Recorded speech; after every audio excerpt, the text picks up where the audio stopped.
As a Diné woman raised by my maternal grandmother and my sisters, I know that respecting someone's right to make their own reproductive health decisions is a value deeply rooted in our sovereign Indigenous communities.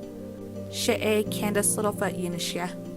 In our matrilineal society, women have always had the direct autonomy over our lives and our reproductive healthcare decisions. Historical accounts show women and pregnant people in our society have engaged in some form of abortion over generations.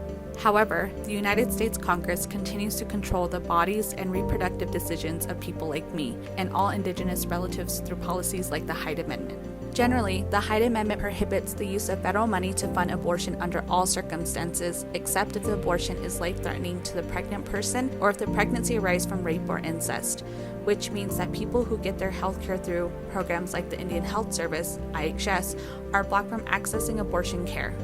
Although IHS is federally mandated to provide healthcare for Native Americans, IHS fails every day to provide high-quality healthcare among Indigenous communities.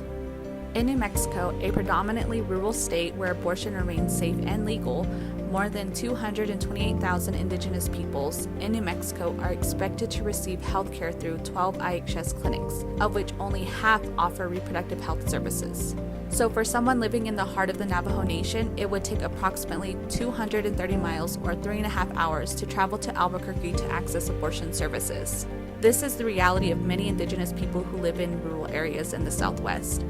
As Supreme Court Justice Thurgood Marshall directly noted, the Hyde Amendment is designed to deprive poor and minority women of the constitutional right to choose abortion.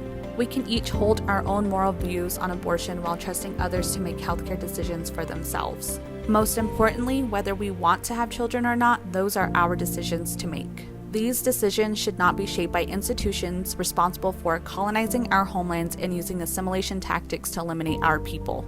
Indigenous people have survived genocide, removal of our children, and forced sterilization, among other atrocities. A person's dignity, health, and safety should never be compromised by the religious views of someone else. I support abortion access because of my Indigenous matriarchal values and traditions, not in spite of them.